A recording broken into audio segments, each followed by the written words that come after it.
On April 11th, 1912, roughly 2,200 people set sail on the largest moving object ever built by human hands, a floating palace of mahogany, brass, and electric lights, a ship so massive that walking from bow to stern took nearly 15 minutes. Most of those passengers? They weren't millionaires. They weren't celebrities. They were middle-class travellers, teachers and clergymen and honeymooners spending their life savings on a ticket that promised them the voyage of a lifetime. This is what daily life was actually like as a second-class passenger aboard RMS Titanic.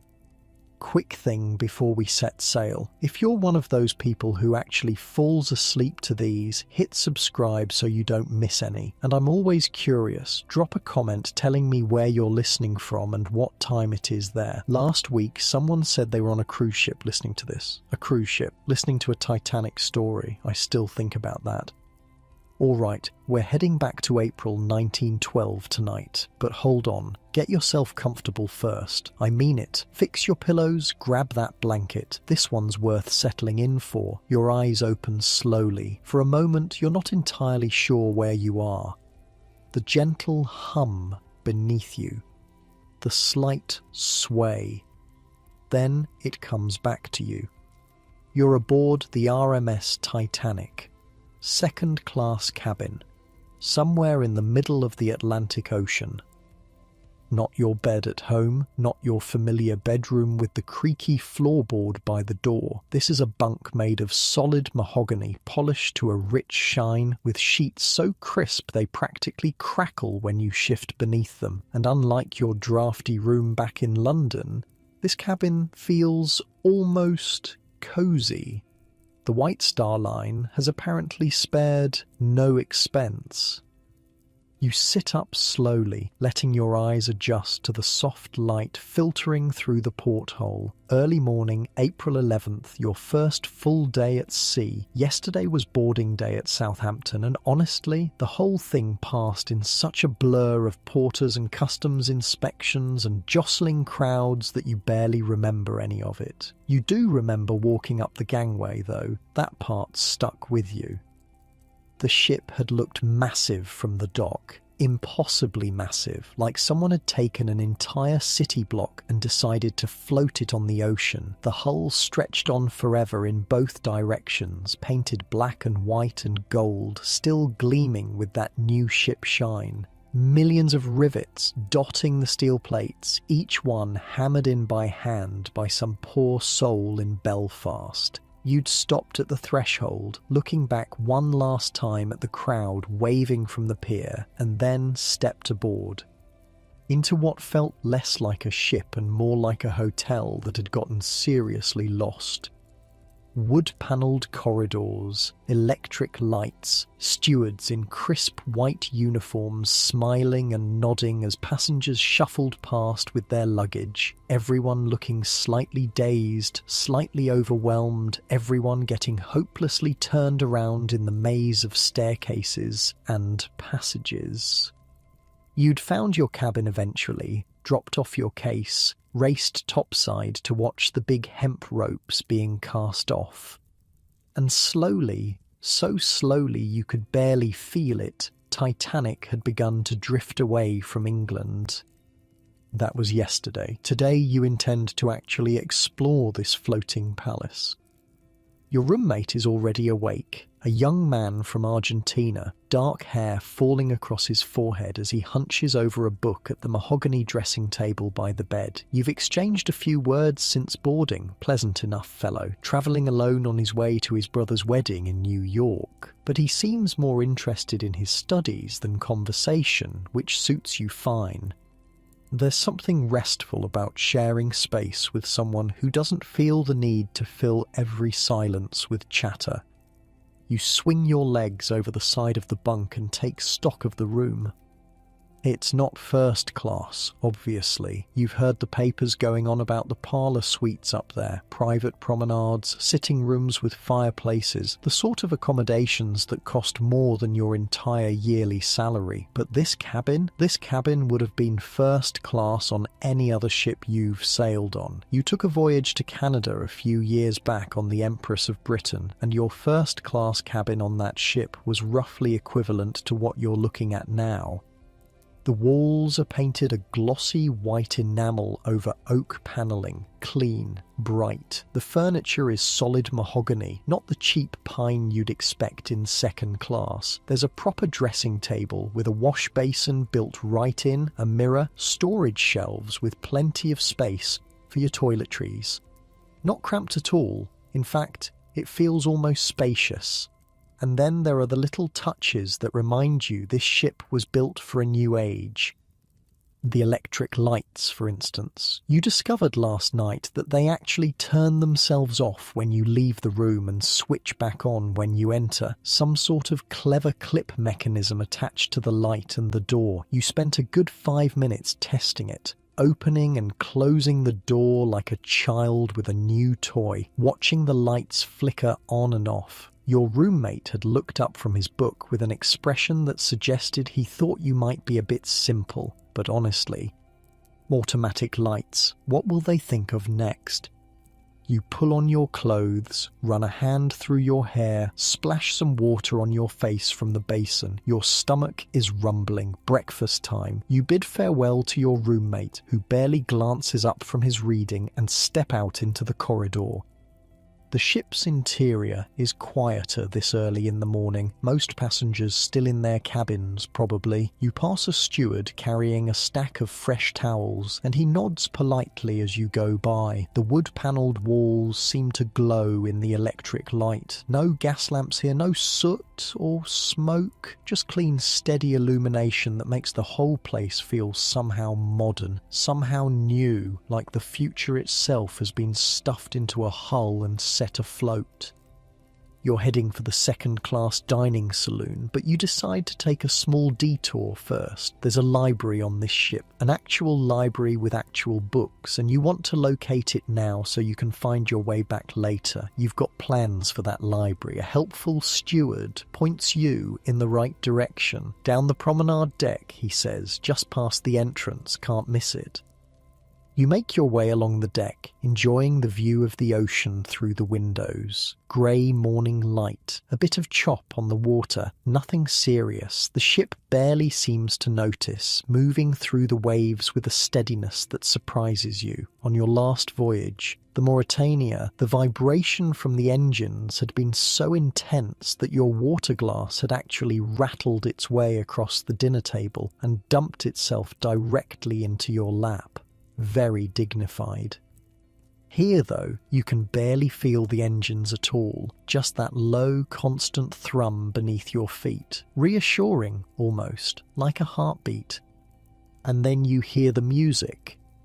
You round a corner and stop. A small crowd has gathered outside what must be the library entrance, and there, in the middle of the crowd, is a string quintet. 5 musicians in neat dark suits playing a lively tune that echoes off the wood-panelled walls. You think you recognise the violinist. Dark hair, focused expression, bow dancing across the strings with easy confidence. You saw him a couple of years ago playing aboard the Mauretania, Wallace Hartley, if you remember right. The same Wallace Hartley. It hadn't occurred to you that ships would have the same musicians crossing back and forth, but of course they would. This is their job, their livelihood, playing for passengers who might toss a few coins their way if the music is good enough.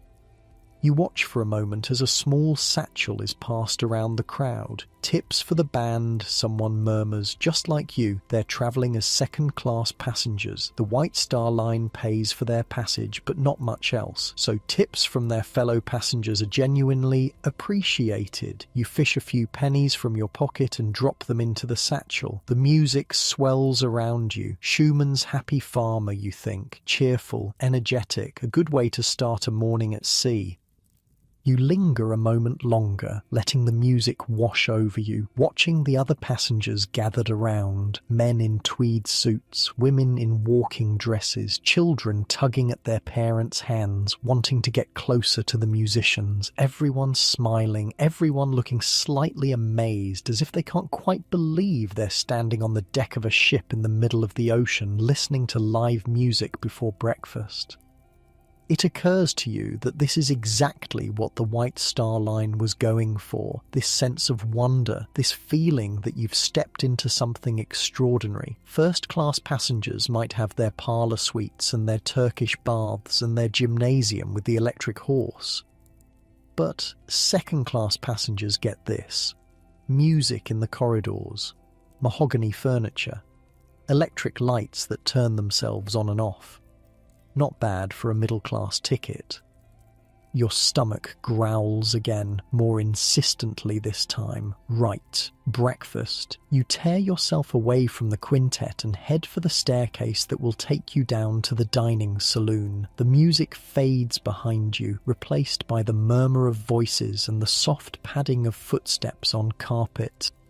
Down the gorgeous wood-panelled stairs you go, past one landing, then another. You take a wrong turn at some point and end up in a corridor you don't recognise. Backtrack, take another wrong turn, and finally spot a steward who points you in the right direction with a patient smile. He's probably been doing this all morning. The ship is a maze, a beautiful, confusing, slightly overwhelming maze. And then you walk into the dining saloon, and it takes your breath away. You'd been expecting something nice, something a step above the bare wood decking and heavy drab furniture of your childhood voyages. But this room is something else entirely. It's positively massive, the largest dining room you've ever seen on a ship, stretching away in both directions, lit by massive brass-rimmed portholes that let the morning light flood in from outside. Oak panelling covers the walls from floor to ceiling, not painted, not whitewashed. Actual oak, rich and warm and gleaming. The floor beneath your feet is covered in linoleum tiles, orange and buff, laid out in a pattern that makes the whole space feel light and airy, despite its size.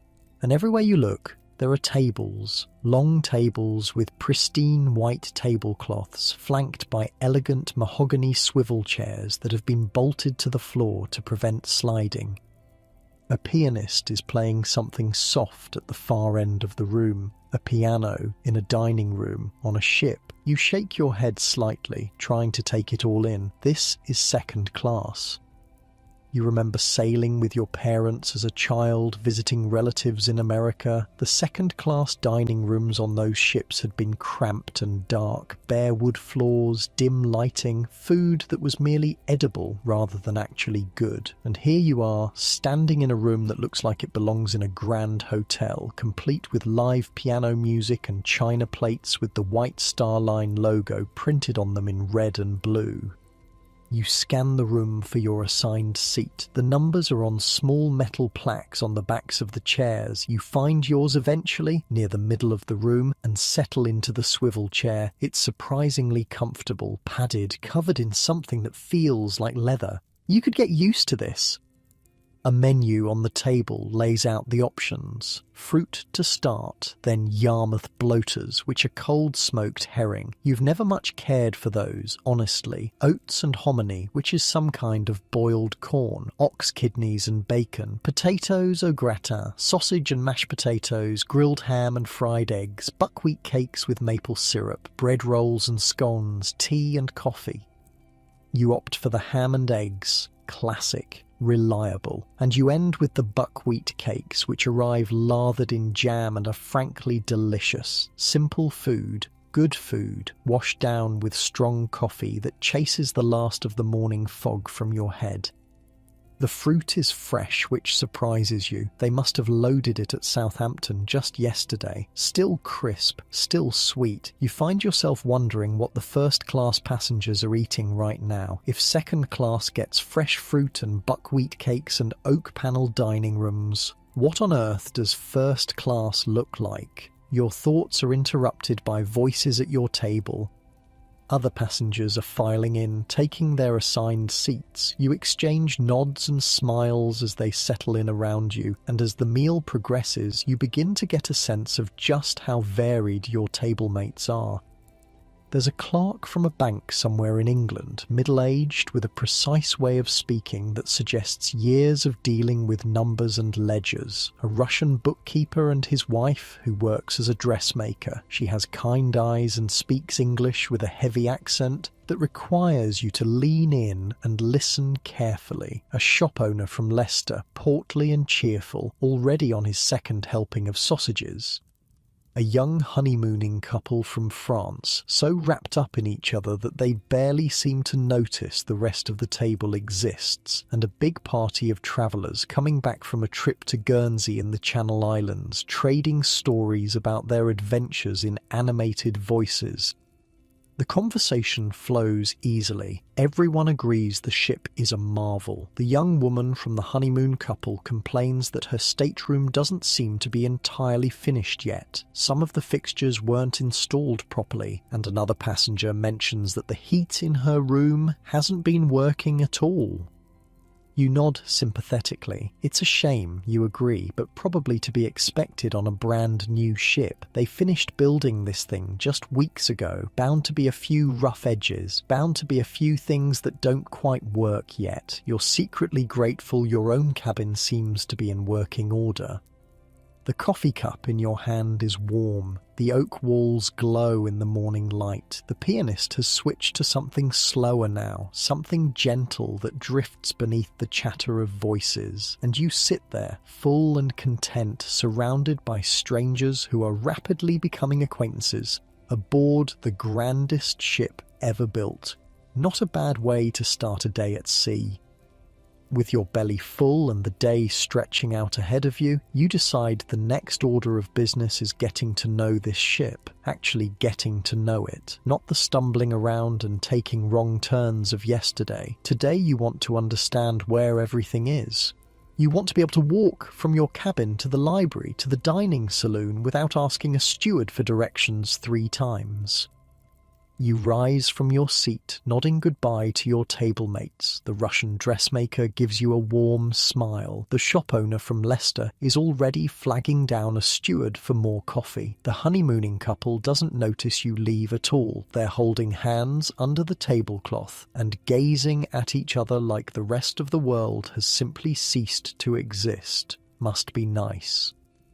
You make your way out of the dining saloon and into the corridor, pausing to get your bearings. Right, you came down the stairs over there, which means the library should be somewhere above you and to the left, or was it to the right? You took so many wrong turns on the way down that you're not entirely sure anymore.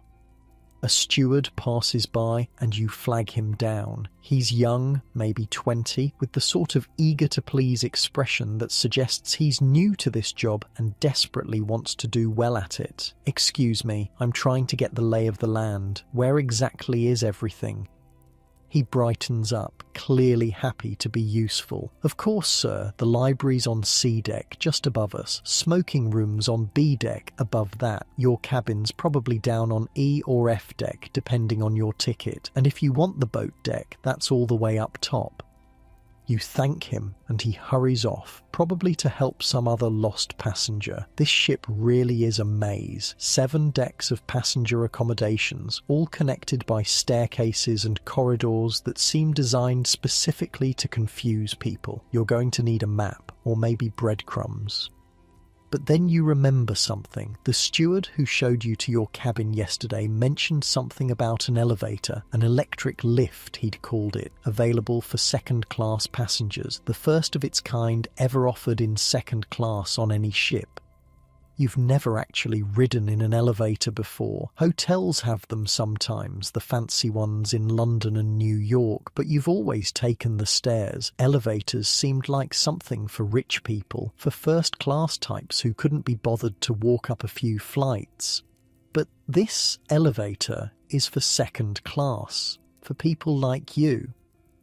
You ask the next steward you see where to find it, and he points you toward the forward staircase. Sure enough, there it is, a small entrance next to the stairs with an attendant standing beside it. The attendant is young, really young, maybe 16 or 17, with bright eyes and a friendly face. He's wearing a neat uniform and standing very straight, like he's trying to look older and more professional than he actually is. "Going up, sir?"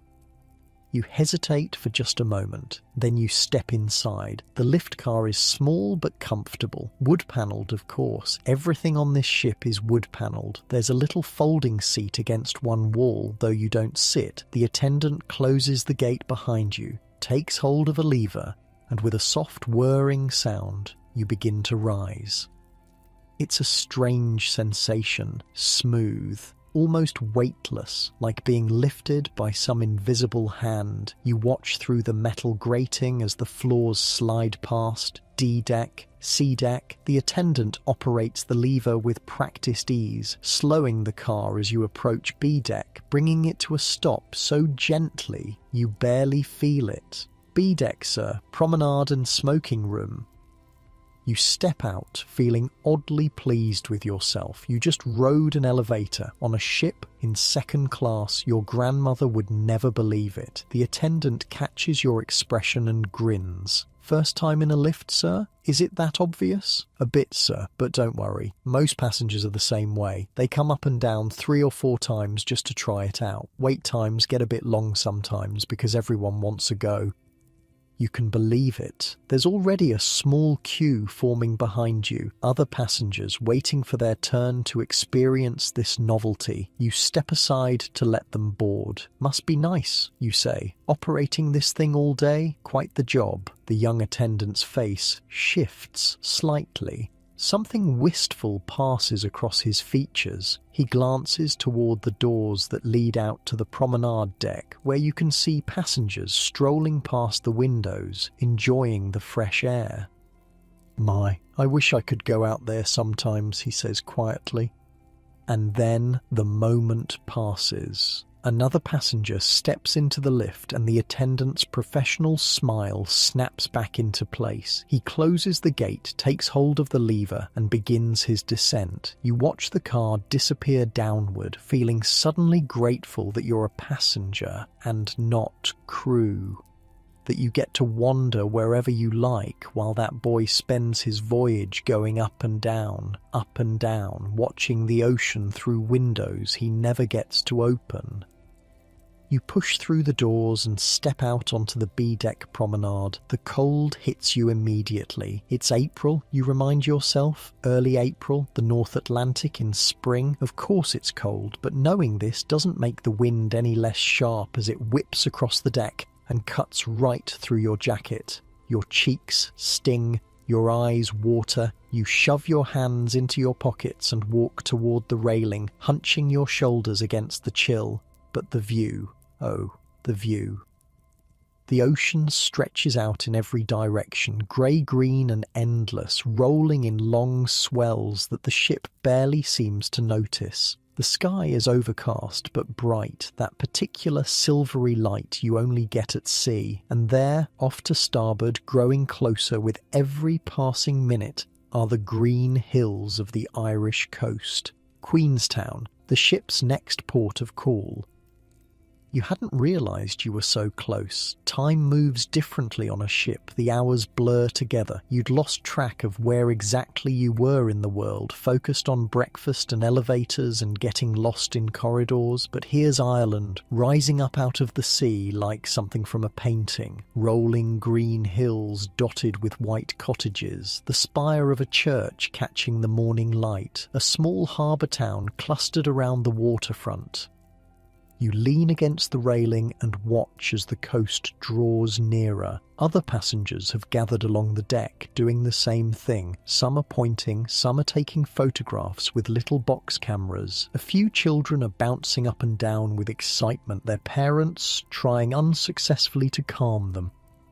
The ship slows. You can feel the change in the vibration beneath your feet, the engines easing back as the massive liner approaches the anchorage. A whistle sounds somewhere overhead, long and low, announcing your arrival, and then you see the tender. It's a small paddle steamer, ridiculously tiny compared to the ocean liner it's approaching. The nameplate reads SS America. You watch it chugging toward you across the harbour, smoke puffing from its single funnel, and you can't help but smile at the contrast. It looks like a newborn cozying up to its mother, a rowboat next to a mountain. The tender draws alongside. Passengers aboard are craning their necks, staring up at the ship with expressions of pure awe. You can't blame them. From down there, at water level, Titanic must look absolutely enormous. A floating cliff face of black steel and white superstructure, stretching up and up until it blocks out half the sky. You watch as the new passengers begin to board. They're a mixed bunch, migrants mostly, from the look of them. Men in rough brown suits and bowler hats, lugging heavy old cases that probably contain everything they own. Women clutching children by the hand. A few families huddled together, looking nervous and excited and overwhelmed all at once. Third class, you assume, heading to America in search of better lives. You've read about this in the papers, the Great Migration, millions of people pouring across the Atlantic every year, leaving behind the old world for the promise of the new. These people look like they've come from all over Ireland, different counties, different villages, united only by their hope that whatever waits for them in America will be better than what they left behind. One of them looks up at you. A young man, maybe your age, with a weathered face and calloused hands. He catches your eye and waves, just a small gesture, almost shy. You wave back. What else can you do? The crew are busy now, handling the logistics of the stop, big brown sacks of mail being loaded aboard, luggage being hauled up from the tender. A few passengers actually disembarking here, their journey ending in Ireland rather than beginning. The whole process will take a couple of hours, you're told. The ship won't leave Queenstown until early afternoon. You realise, with a sudden pang of guilt, that you forgot to write to your family back home. You'd promised you would. A letter from the ship posted before you left European waters. It would have been collected with all the other mail and loaded onto one of those sacks going back to shore. But in all the excitement of boarding, you'd completely forgotten. And now it's too late. The mail's going the other direction. Your letter will have to wait until New York. Your mother is going to be disappointed. The cold is really starting to bite now, working its way through your clothes despite your best efforts to stay warm. You've been standing at the railing for nearly an hour, watching the tender go back and forth, watching the new passengers stream aboard. Time to head inside, time to find somewhere warmer. You think about the library. That cosy room the steward mentioned yesterday, with the green armchairs and the bookcases and the writing desks by the windows. That sounds perfect right now. A warm place to sit, a good book to read. Maybe you'll finally write that letter to your family, even if it won't go out until you reach America. You push away from the railing and head back toward the doors. The promenade deck is busier now than it was earlier. Passengers everywhere, clustered in small groups, chatting and laughing and pointing at the Irish coast. A few have brought deck chairs out and are huddled under wool steamer rugs, trying to enjoy the sea air without freezing to death. Children race past, playing some game that involves a lot of shrieking and running and not watching where they're going. You dodge around a pair of elderly women deep in conversation and make your way toward the staircase. The warmth of the interior hits you like a blessing as you step through the doors. Your cheeks are numb, your fingers are stiff. You flex your hands, trying to work some feeling back into them. The ship feels different now than it did this morning, more alive, more populated. The corridors that had been mostly empty at dawn are now full of passengers going about their business, stewards moving purposefully from room to room, the distant sound of music drifting from somewhere below, the constant low murmur of voices punctuated by occasional bursts of laughter. This is what an ocean voyage feels like, you think. This bustle, this energy, this sense of being part of something larger than yourself. Hundreds of people, all sharing this floating world, all heading toward the same destination. You make your way toward the library, and this time you don't get lost. The room is everything you'd hoped it would be. Warm, quiet, panelled in contrasting sycamore and dark mahogany that gives the whole space an elegant, sophisticated feel. Green armchairs and sofas are scattered around, nestled against small mahogany tables. Hourglass-shaped carvings on the walls add a subtle modern touch. Large windows let in the grey afternoon light. And books, shelves and shelves of books arranged behind glass doors in a massive bookcase that takes up most of the forward wall. A library steward stands nearby, handing out volumes to passengers who then settle happily into the armchairs. You approach the bookcase and browse the gilded titles on the spines, travel narratives, biographies, history, romance novels, a few scientific texts that look intimidatingly dense, and there, on the second shelf from the top, a familiar title catches your eye, The Adventures of Sherlock Holmes. You've read it before, of course, everyone's read it, but there's something comforting about returning to an old favourite, something reassuring about knowing exactly what's coming next. The steward notes your selection in a little ledger, and you find a seat near one of the windows, settling into an armchair that seems to have been designed specifically to swallow you whole. Outside, the Irish coast is still visible, green and lovely in the grey light. Inside, you're surrounded by the soft sounds of pages turning, the occasional cough or murmur, the scratch of pens as other passengers write letters at the nearby desks. Someone drops their book and swears quietly. Someone else laughs at something they're reading. You open your book to the first page. And for the next several hours, you're not on a ship at all. You're in London, foggy, gaslit London, following Holmes and Watson through cobblestone streets and shadowy alleys, solving mysteries and catching criminals. The ocean might be rolling past outside your window, but in your mind's eye, you're stepping across the threshold of 221B Baker Street. Time passes without you noticing. You look up from the pages long enough to glance at a clock on the wall. Almost noon already. That can't be right. You only just sat down. You only just opened the book. But no, the clock doesn't lie, and your stomach is rumbling again. And when you think about it, you've been sitting in this armchair for the better part of 3 hours. Holmes has solved 2 cases in that time. A scandal in Bohemia. The Red-Headed League. You've been so absorbed in the stories that you completely lost track of everything else. That's the thing about ocean voyages. Time moves strangely. The hours stretch and compress in ways they never do on land. There's no commute to worry about, no appointments to keep, no errands to run, just the gentle rhythm of meals and sleep and whatever you choose to do in between. It's disorienting at first, but also, you have to admit, kind of wonderful. You hand your book back to the library steward, who notes the return in his little ledger. You'll come back for it later, maybe after dinner. For now, though, lunch is calling. You make your way toward the door, stepping carefully around passengers who are still deep in their reading. One woman is writing furiously at a desk by the window, page after page of what looks like a very long letter. Her husband must be in trouble for something. Another passenger has fallen asleep in his armchair, book open on his chest, snoring softly. No one seems inclined to wake him. You push open the door and step out, and walk directly into a metal pole.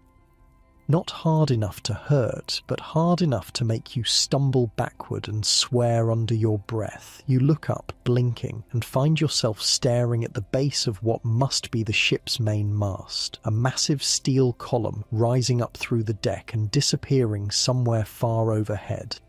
Why exactly the designers decided to place the library door directly in front of the mast is beyond you. Someone must have looked at the blueprints and said, yes, this seems fine, let's put a giant pole right where people will be walking. Brilliant planning, top marks all around. You step awkwardly around the obstacle and head for the stairs that will take you down to the dining saloon.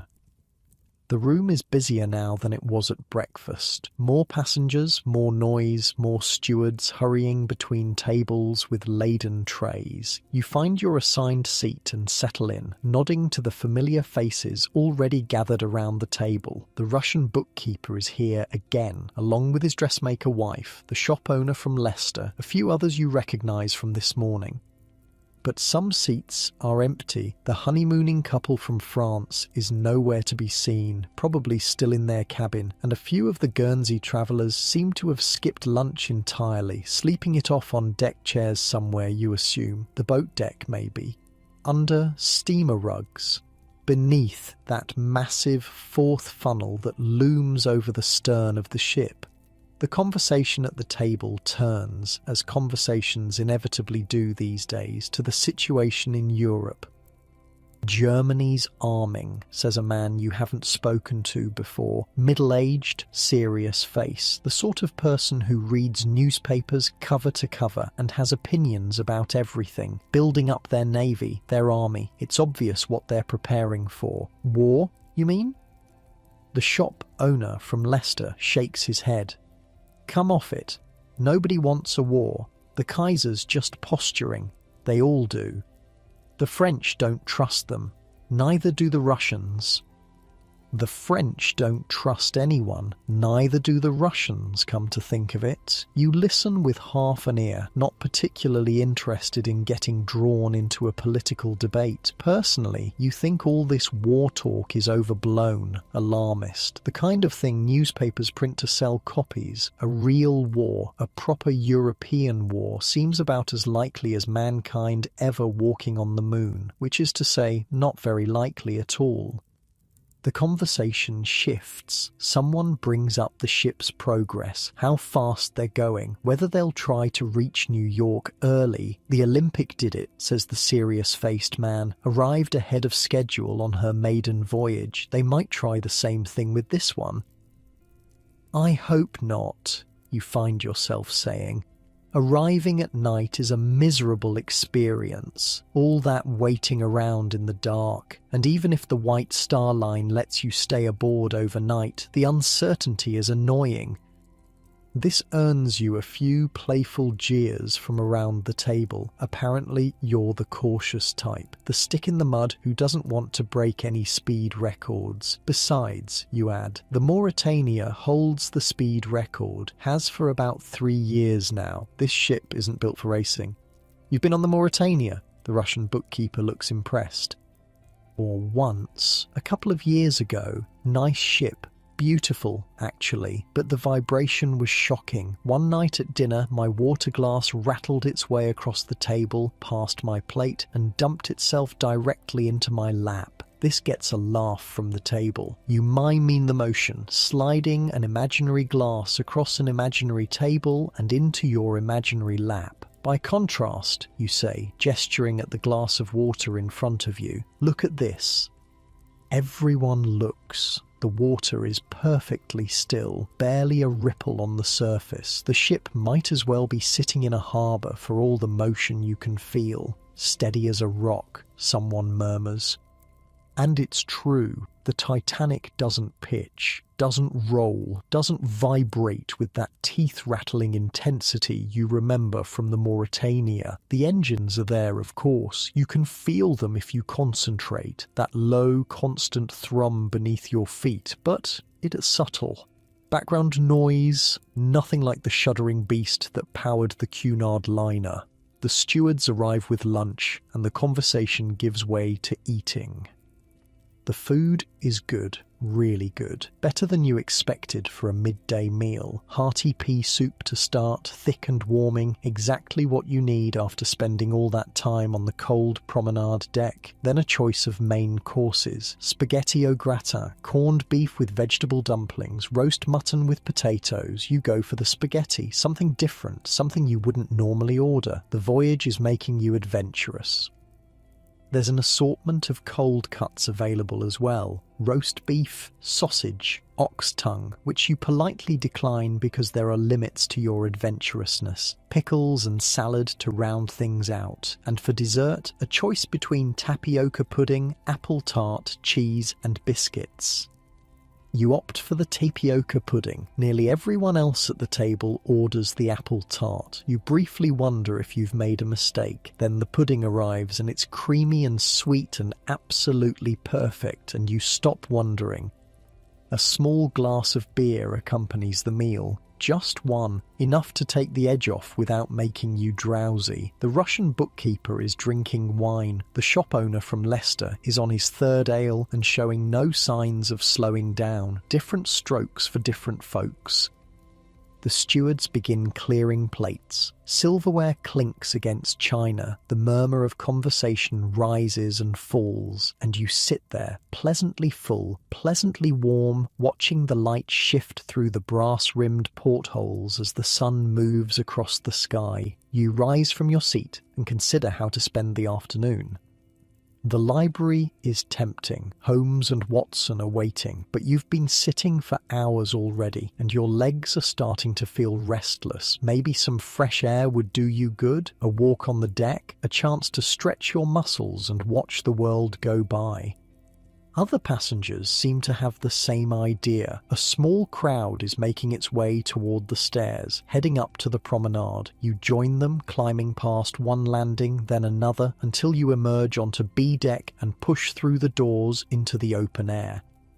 The cold is still there. That sharp April chill that cuts right through your jacket, but somehow it feels less biting now than it did this morning. Maybe you're getting used to it, maybe the sun has warmed things up a bit, or maybe you're just in a better mood, full of good food and good conversation, ready to enjoy whatever the afternoon has to offer. You make your way along the promenade, looking for a spot to settle. Deck chairs have been set out in rows, and many of them are already occupied by passengers who've had the same idea. You find an empty one near the railing, pull a wool steamer rug into your lap to combat the breeze, and sit back to watch the show. Because there is a show, there's always a show on an ocean voyage. Children are playing nearby, chasing each other up and down the deck, shrieking with laughter. Their parents watch with that particular mixture of affection and exhaustion that parents always seem to have. A young woman in a nearby deck chair has curled up for a nap. The steamer rug pulled up to her chin, her hat tipped down over her eyes. You don't blame her. You could easily fall asleep yourself. You should have gotten that coffee with dessert. Further down the promenade, a group of passengers has gathered for a game of shuffleboard. You can hear their playful banter drifting on the wind. Someone accuses someone else of cheating. Someone else protests their innocence. Everyone laughs. The little pucks go sliding across the deck, clattering against each other with satisfying clacks. Strangers becoming friends, that's what happens on ships. People who would never speak to each other on land find themselves thrown together for days at a time, sharing meals and deck space and long hours with nothing to do but talk. Barriers come down, conversations flow more easily.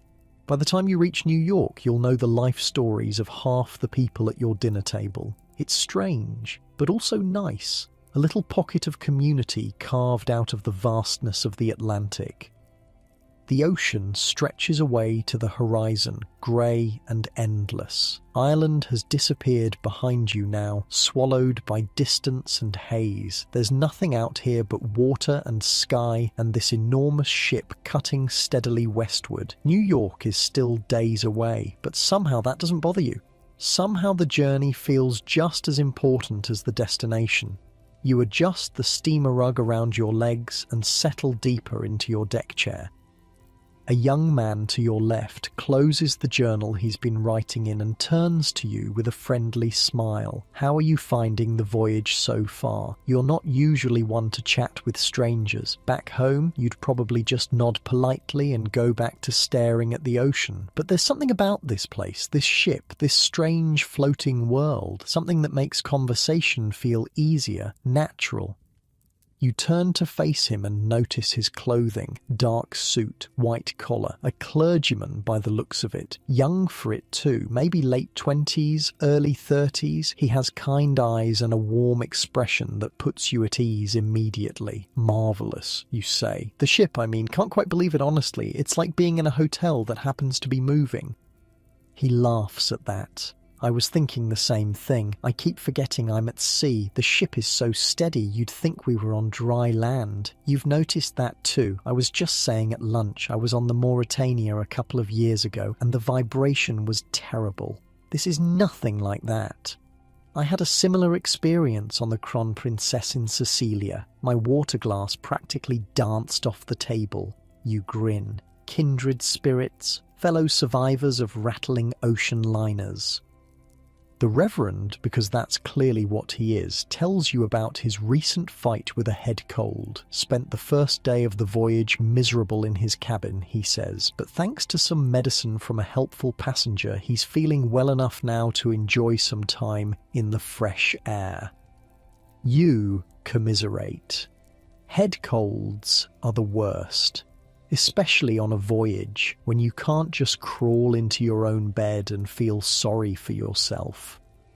The medicine was from a fellow clergyman, actually, he says, a Baptist minister from Philadelphia. We got to talking about theology and somehow ended up on the subject of patent medicines. He swore by this particular tonic, handed me a bottle from his own case.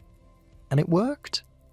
Well, I'm sitting here talking to you instead of lying in my bunk feeling sorry for myself. So yes, I'd say it worked. He has an easy way about him, the kind of person who makes conversation feel like a gift rather than an obligation. You find yourself relaxing into the chat, letting the words flow without worrying about what to say next. He tells you about his work back home, a small parish in the north of England. Nothing glamorous. Christenings and weddings and funerals. Sunday services where the congregation knows every hymn by heart. The quiet, steady work of tending to souls. He's going to America to visit a seminary, some kind of conference or lecture series. You don't catch all the details, but he seems excited about it. His eyes light up when he talks about the speakers he's hoping to hear, the questions he's hoping to ask. It's refreshing, somehow. Meeting someone who's genuinely passionate about their work. So many people seem to merely tolerate their jobs. This man actually believes in what he does. Actually cares. The conversation meanders. The weather, the ship's daily run, speculation about when you'll arrive in New York. Neither of you seems in any hurry to end the chat. Time stretches out lazily, the way it does when you have nowhere to be. Eventually, the Reverend bids you good day with a kind smile and heads off toward the stern. You're left alone again, staring out at the ocean as it spans beyond the horizon, a vast expanse of grey-green water stretching 1,500 miles to Greenland, 1,500 miles of nothing but waves and wind and sky. You're starting to feel drowsy, all that sitting around, all that heavy food, your eyelids are getting heavy and the steamer rug is warm and the rhythmic hum of the engines is almost hypnotic. Time to move, time to stretch your legs before you fall asleep right here on the deck. You push yourself up from the chair and decide to head for the boat deck, the highest deck available to second-class passengers. The views up there are supposed to be the best on the ship, and maybe the climb will wake you up a bit. The climb wakes you up, 3 flights of stairs, and by the time you reach the boat deck, you're breathing harder than you'd like to admit. Maybe you should have taken that elevator after all, but no, the exercise is good for you, burns off some of that heavy lunch. You push through the door and step out onto the highest deck available to second-class passengers. The wind hits you immediately. Stronger up here, colder. It whips at your jacket and musses your hair and makes your eyes water. But the view, oh, the view. From up here, you can see everything. The ship stretches out before you, impossibly long, impossibly vast. Lifeboats hang from davits on either side, white canvas covers lashed down against the weather, ropes and cables crisscross overhead, and beyond all of it, the ocean, grey and endless, rolling away in every direction until it meets the pale line of the horizon. You make your way toward the stern, drawn by some instinct you can't quite name. The deck is less crowded up here, fewer passengers, more space to breathe. A small group of children is playing near the base of the fourth funnel, their laughter carried away by the wind. One of them looks up at you and sticks out his tongue. Charming. You think about returning the gesture, but decide against it at the last moment. Probably not dignified, probably not what a respectable second-class passenger should be doing. You settle for a raised eyebrow instead, which the child ignores completely. At the railing, you lean out and look down. Below you, separated by several decks and a clear social divide, is the first-class promenade, and there they are. The wealthy, the famous, the luminaries and celebrities whose names you've read in newspapers and society columns. They stroll along the deck in their fine clothes, chatting and laughing, utterly unaware that you're watching from above. You scan the faces, trying to match them to the names you know. That tall man with the moustache. Could that be John Jacob Astor, the richest man on the ship, one of the richest men in the world? He's supposed to be travelling with his young wife. Very young, scandalously young if you believe the gossip. There was quite a fuss about their marriage back in the States. And that other gentleman, the one in the expensive-looking overcoat, Benjamin Guggenheim, perhaps, the mining magnate. You've heard he's aboard too, travelling in grand style, the way these American millionaires always seem to. A woman walks beside him, elegant, poised. Not his wife according to the gossip you've overheard, but you didn't hear that. You don't repeat that kind of thing. It's none of your business what wealthy Americans do with their private lives.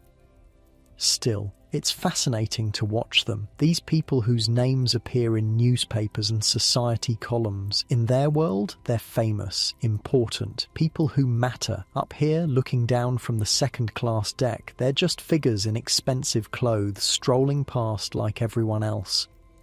Money doesn't make you walk any differently, you notice, doesn't make you any taller or shorter, doesn't change the basic mechanics of putting one foot in front of the other. The rich move through space just like everyone else, they just do it in nicer clothes. It's strange, watching them from up here, like peering into a different world. Their clothes are finer, their movements more languid. They walk with the easy confidence of people who have never had to worry about money, about work, about any of the thousand small anxieties that fill the lives of ordinary people. And yet, here you all are, same ship, same ocean, same destination. For all the differences in your circumstances, you're all in this together, all of you crossing the Atlantic on this enormous floating palace bound for the same harbour, carried by the same engines. There's something almost democratic about it when you think about it. Almost. You turn away from the railing and crane your neck upward. The fourth funnel towers above you, enormous and imposing, but something's different about it, something you didn't notice from lower decks. The three forward funnels are belching great clouds of smoke, dark plumes that trail behind the ship like banners. But this one, the one directly overhead, is barely producing anything. Just a faint wisp. A thin thread of smoke that disappears almost as soon as it emerges. Maybe they don't need all four going at once. Maybe this one's just for show, a dummy built to make the ship look more impressive from the outside. Or maybe it's connected to the kitchens or something, ventilation for the galleys. You're not an engineer. You have no idea how these things work, but it's curious, one of those little details that makes you realize how much you don't understand about the world you're moving through. You linger at the stern a while longer, watching the wake spread out behind the ship. Two great white furrows carved into the grey water, stretching back toward the horizon, toward Ireland, toward England, toward home. Your thoughts drift backward too. You remember your first voyage, years ago when you were just a child, crossing the Atlantic with your parents to visit relatives in America. The ship had seemed enormous at the time, a grand adventure. But looking back now, you realise how different it was. The pitching and rolling, the bland food, the uncomfortable beds, the cold, cramped quarters. Sea travel has come so far since then. The Titanic feels less like a ship and more like a floating city. Electric lights, elevators, dining rooms that rival the finest restaurants on land, musicians playing in the corridors, stewards attending to your every need. You're watching history in the making. You can feel it. This is the future of travel, right here beneath your feet. The world is getting smaller. The distances that once took months to cross now take days. And ships like this one, ships that offer comfort and luxury alongside speed and safety, are making it possible for ordinary people to move between continents as easily as they might move between cities. It's a marvel, a genuine marvel.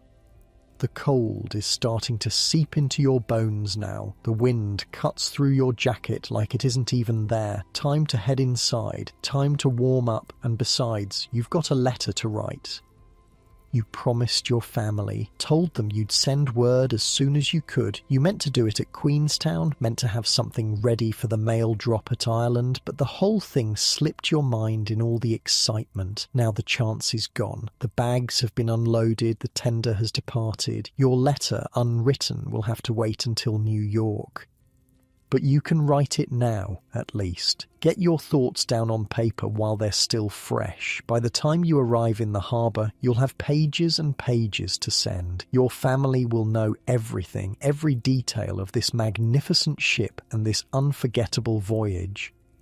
You make your way back toward the stairs, pausing at the door to take one last look at the view, the ocean, the sky, the great funnels rising against the clouds. Then you pull the door open and step inside, leaving the cold behind. The warmth of the interior hits you like a blessing.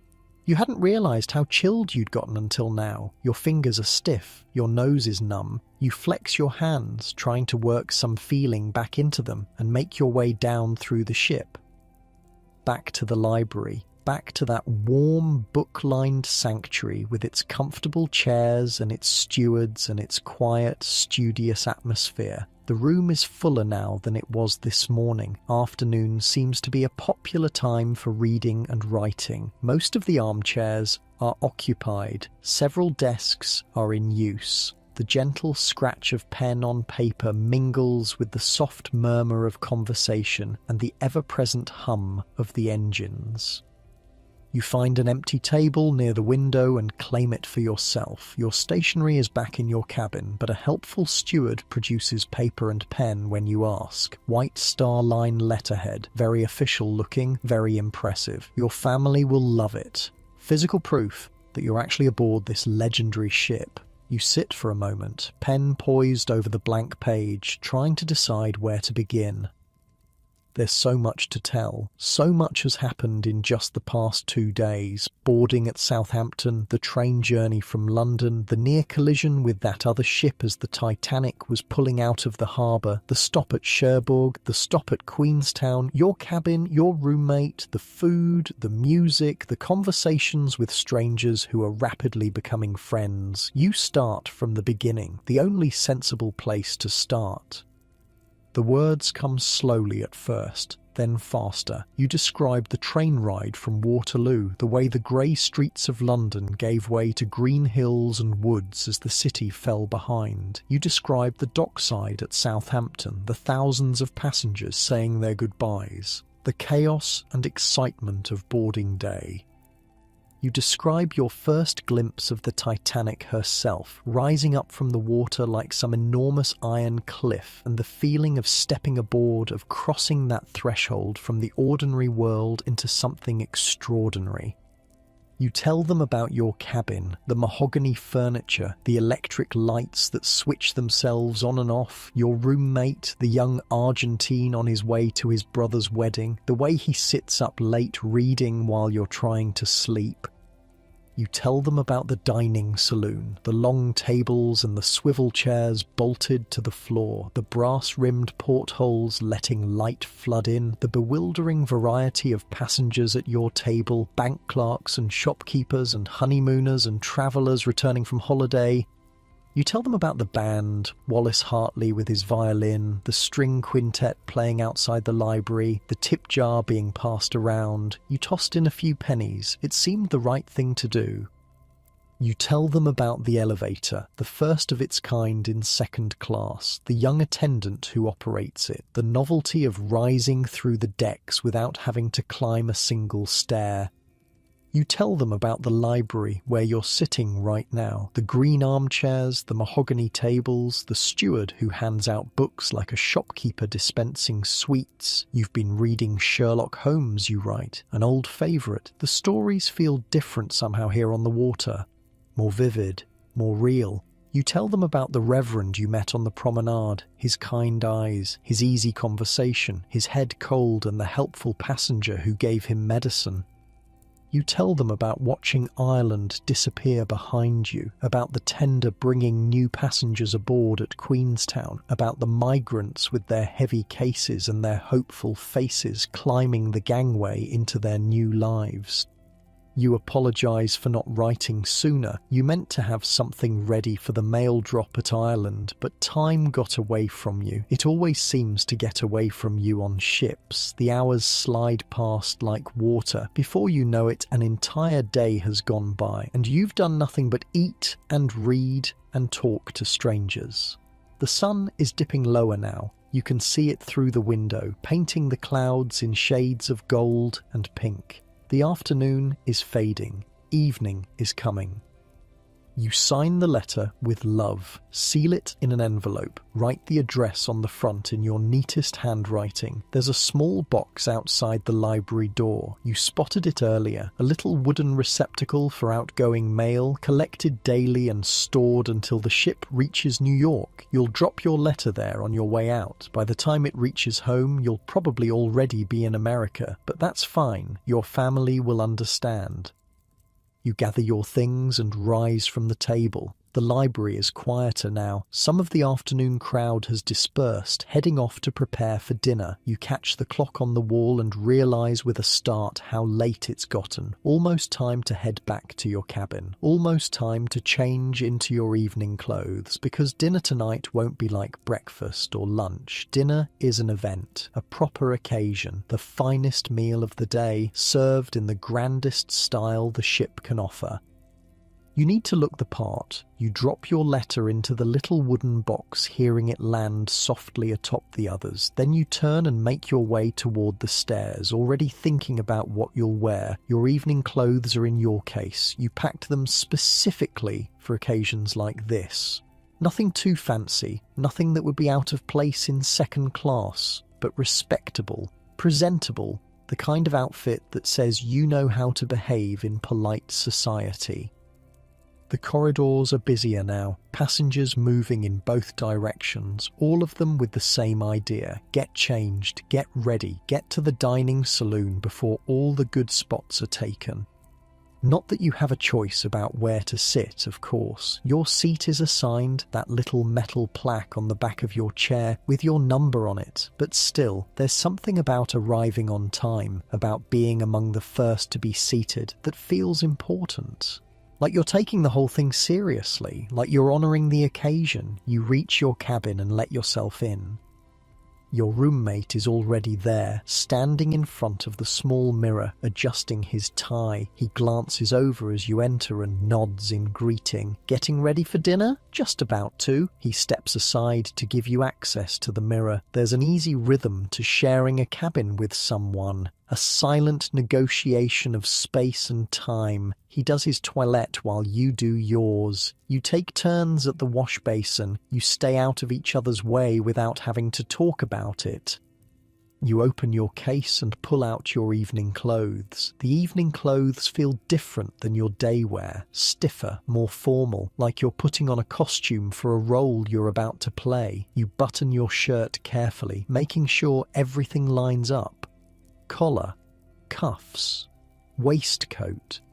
The whole ritual of getting dressed for dinner, layer by layer, until you're transformed from an ordinary traveller into someone who looks like they belong at a fancy evening affair. Your roommate finishes before you do. He gives himself one last look in the mirror, smooths down his hair, and heads for the door. "See you down there," he says. "Save me a seat." He laughs. "We have assigned seats." "Right, I know. Just testing you." The door closes behind him and you're alone with your reflection. Not bad. Not bad at all. You look respectable, presentable, like someone who knows which fork to use and how to hold a wine glass. Your family would be proud, your mother especially. She always worried you'd embarrass yourself in polite company. You adjust your tie one final time and head out. The corridors are full of passengers now, all of them moving in the same direction, toward the stairs, toward the dining saloon, toward dinner, and the variety of clothing is remarkable. Second class, it turns out, is a broad church. Some men are dressed to the nines, full white tie, starched collar, tails, the works. They look like they wandered down from first class by mistake, like they should be dining with the Astors and the Guggenheims instead of the bank clerks and the shopkeepers. Others are more casual, finer day clothes, yes, but nothing too elaborate. A nice suit, a clean shirt, presentable without being pretentious. And then there are the truly adventurous ones, the men who've embraced the latest fashion trend from America. They call it black tie, or sometimes they call it a tuxedo after some country club in New York where the style apparently originated. It's like white tie, but more relaxed, softer collar, bow tie that doesn't strangle you, no tails. You're somewhere in the middle, not fancy enough to compete with the white tie crowd, but respectable enough to hold your own. That's fine by you. You've never been one to stand out. Blending in has always suited you better. The dining saloon is transformed. It's the same room you ate breakfast and lunch in, of course. The same oak panelling, the same brass-rimmed portholes, the same long tables with their pristine white cloths. But something about the evening light, about the way the electric lamps glow against the wood, about the hum of conversation and the clink of glasses makes it feel like a completely different place. Special, that's the word. It feels special. You find your assigned seat and settle in. Most of your table mates are already there. The Russian bookkeeper and his wife, the shop owner from Leicester, a few others you recognise from earlier meals. Everyone looks scrubbed and polished and ready for a proper evening out. Champagne is being served. You accept a glass without hesitation. The bubbles tickle your nose as you bring it to your lips. It's good champagne too, crisp and dry and refreshing. Not that you're any kind of expert, but you know enough to appreciate quality when you taste it. The menu arrives and your eyes go wide. This is not like breakfast. This is not like lunch. This is a proper feast. Consommé tapioca to start. A light soup, clear and delicate, with little beads of tapioca floating in the broth. It sounds unusual, but it's supposed to be quite refined, the kind of thing they serve at fancy dinner parties in London. Then baked haddock, fresh fish, properly prepared. Not the dried, salted stuff you're used to at home. Real fish caught somewhere in the cold waters of the Atlantic and cooked to perfection by the ship's chefs. After that, a choice of mains. Curried chicken, popular in Britain since the last century, ever since the empire got its hooks into India and started bringing back spices. Spring lamb with mint sauce, or roast turkey with cranberry sauce, an American touch that's been creeping onto British tables for the past few decades. You go for the lamb, rare, very little mint sauce. You've always preferred to taste the meat itself rather than drowning it in condiments. The conversation at the table flows easily. Everyone's in a good mood. The champagne helps with that. So does the food, so does the general atmosphere of the room, which feels warm and convivial and utterly removed from the grey Atlantic rolling past outside. The pianist at the far end of the room has switched to something slower now, something elegant. You don't recognise the piece, but it suits the mood perfectly. Background music, the kind that makes you feel sophisticated just for being in the same room with it. A steward refills your champagne glass without being asked. You didn't even notice it was empty. The service on this ship is remarkable. Attentive without being intrusive. Present without being overbearing. You've been in restaurants where the waiters hover over you like vultures, watching every bite, swooping in the moment you set down your fork. Here, they seem to know exactly when you need them and exactly when you don't. The Russian dressmaker is telling a story about a client in St. Petersburg who wanted a gown made entirely of peacock feathers, not a gown with peacock feather trim, an entire gown made of feathers. Her husband translates in fits and starts pausing to laugh at parts that apparently don't translate well into English. She wanted to look like a bird, he explains, a very large, very expensive bird. Did she get her gown? Someone asks. The dressmaker launches into a long response in Russian, full of hand gestures and dramatic expressions. Her husband nods along, occasionally interjecting with his own comments. By the time the translation comes, half the table is already laughing, having understood the gist from the performance alone. She got her gown, she wore it once, to a ball, and a dog chased her through 3 rooms before anyone could catch it. The table erupts. You can picture it perfectly. Some society matron in a ridiculous feathered gown, running from a yapping terrier, feathers flying everywhere. The kind of story that's funny because it happened to someone else. Someone brings up Dr. Freud.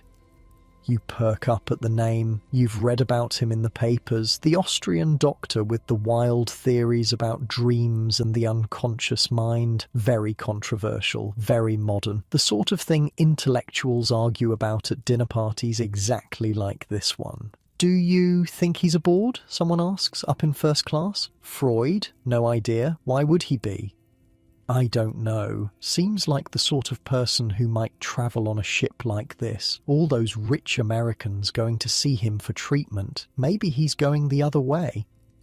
You have nothing to contribute to this particular debate. You barely understand what Freud actually does. Something about analysing people's childhood memories, something about mothers. The details escape you, but it's interesting to listen to others discuss it.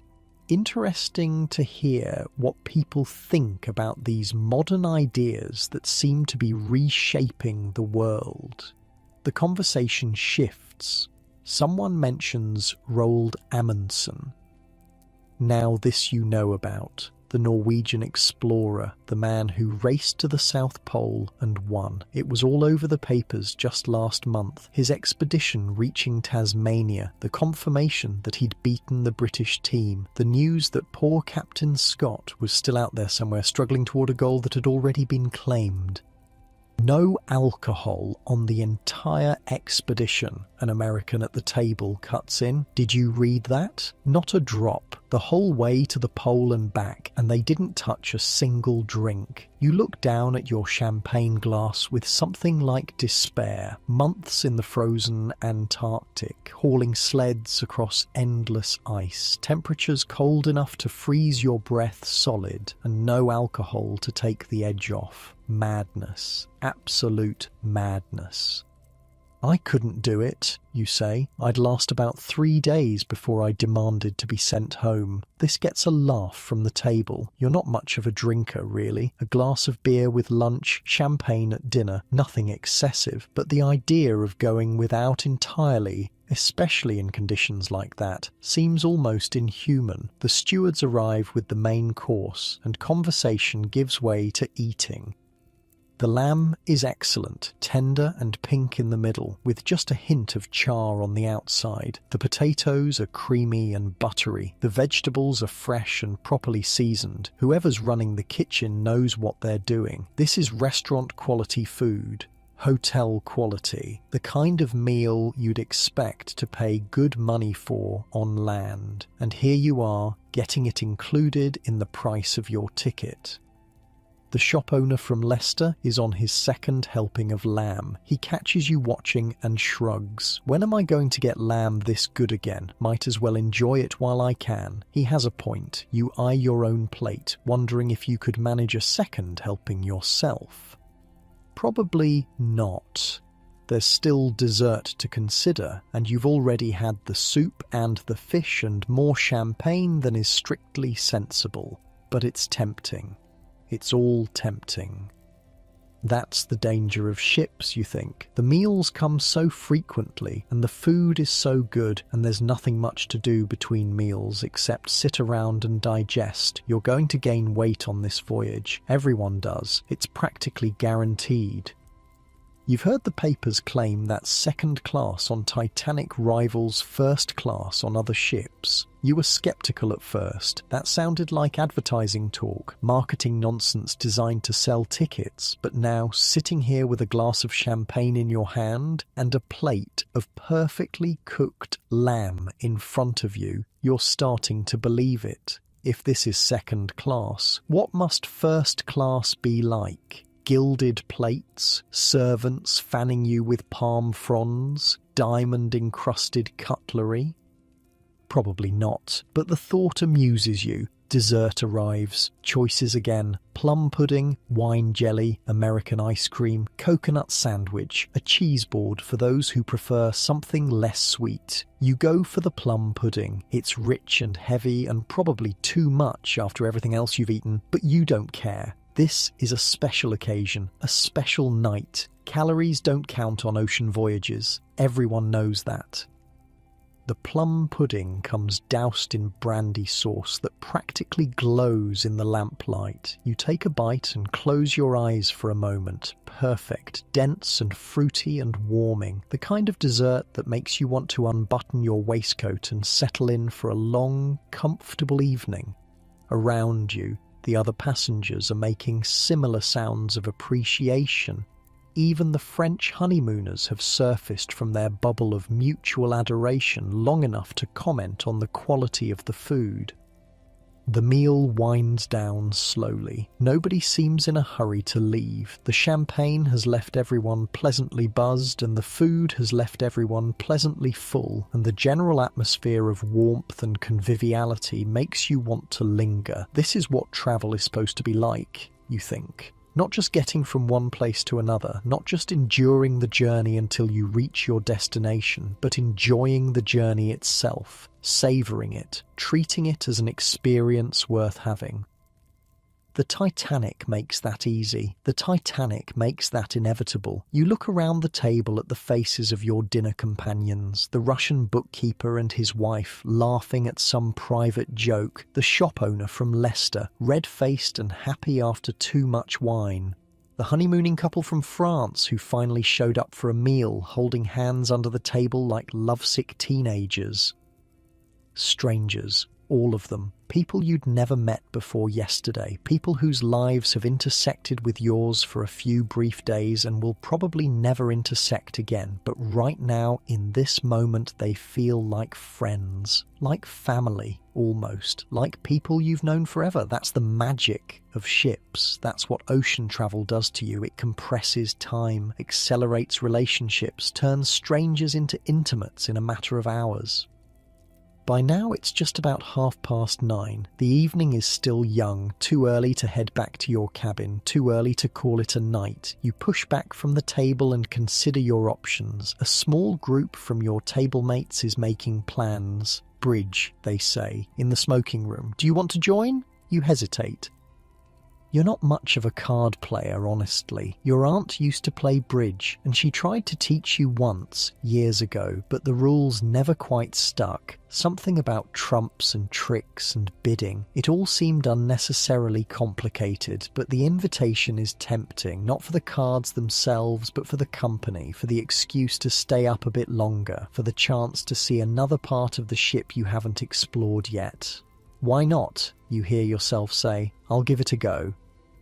The group rises from the table, 5 of you in total, enough for a proper game with a spectator or two. You follow them out of the dining saloon and toward the stairs, leaving behind the warmth and the light and the lingering smell of good food. The elevator is crowded as usual, a small mob of passengers waiting for their turn to ride. You consider joining the queue, but one of your companions shakes his head. Stairs will be faster.